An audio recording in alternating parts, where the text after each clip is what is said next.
دوا بە دوای و قەیرانە دارایی کە دۆخی فەرمانبەران و موچەخۆرانی هەرێمی کوردستانی گرتووە فەرمانبەران و مامۆستایانی خوێنی کوردی لە کەرکووک داوا لە حکوومەتی عێراق دەکەن موچەکانیان بخرێتە سەر میلاکی وەزارەتی پەروەردەی عێراق. ژماری میلاکی مامۆسایانی ئێمە فەرمانبەر و سەرپەرشتیارەوانی کە لێرە داوامەکەن لە خوێندنی کوردی کە لە دوای 2023 کە لێرە داوامەکەن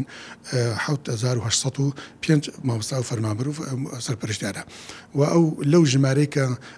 کە میلاکمان ئەوەیە یعنی 6706 کەسی داوای گواستنەوەی کردووە بۆ سەر ناوەند. بۆچی داواکردنمە لەم کاتێ هەندێک جار خەندێک پرسیارمەلێکن بۆچی لەم کاتێ بۆ داواکردن لەبەرەوەی حکوومەتی عێراقی بەتایبەت بەڕێز عەبادی ئەم جارایە بودجەی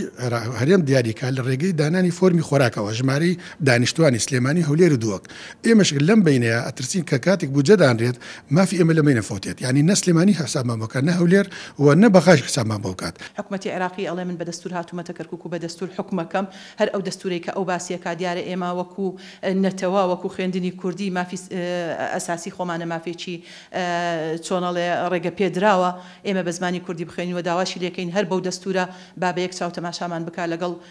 خوێندنی تورکمانی و خوێندنی سریانی و خوێندنی عەرەبی بەو پێی کە ئێمە خزمەت بەناوەندەکانی خوێندنەکەین لە شاری کەرکووک و لە بیرشمان نەچێ ئەم ژمارە مامۆستایی کە لەسەر خوێندنی کوردی ڕەنگە لای هەندێک کەس بیر و بۆچوونێکی وا هەبێت کە ئێمە سەر لە هەرێمی کوردستانەوە هاتوینە لێرە خوێندنی کوردی ئەڵێنەوە وانە ئەڵێنەوە من ئەم قسەیەم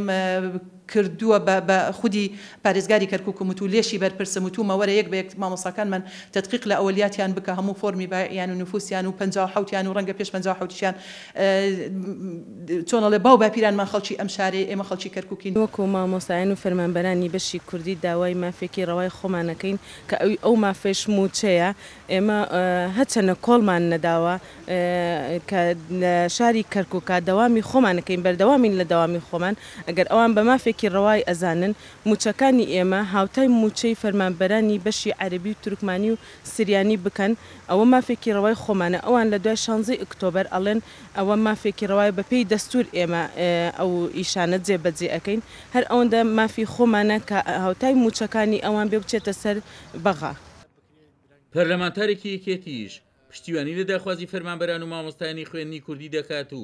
ڕایدەگەێنێت هەوڵەکانیان سەر دەکەنەوە بۆ گواستنەوەی میلاکی و فەرمانبەرانە بۆ سەر حکوومەتی ناوەند. ئەمە پرسیەکی گرنگە لەبەرەوە خوێندنی کوردی لەم ناوچانە لە مەسئولیاتی حکوومەتی ئیتحادیایە لە کەرکووکە زیاتر لە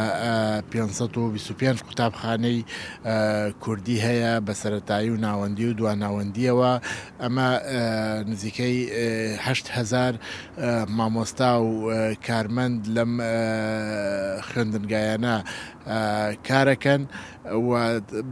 موچەیان لەسەر هەرێمی کوردستان بووە و سیستەم مەکتەبەکانیان لەسەر عێراق و بە سیستەمی خوێندنی عێراقیە خوێنن لەبەرەوە ئێستا کاتی ئەوە هاتووە جارێکی تر ئەم پرسا بەجددی کاری لەسەر بکرێ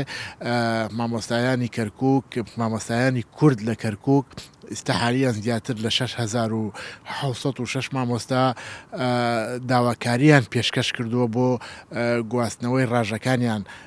لە حکوومەتی هەرێمەوە بۆ سەر حکوومەتی عێراق.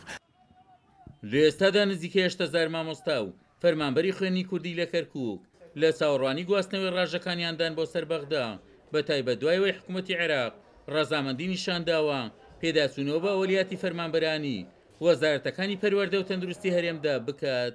عومەر غەریب، کورسات نیوز، کەرکووک.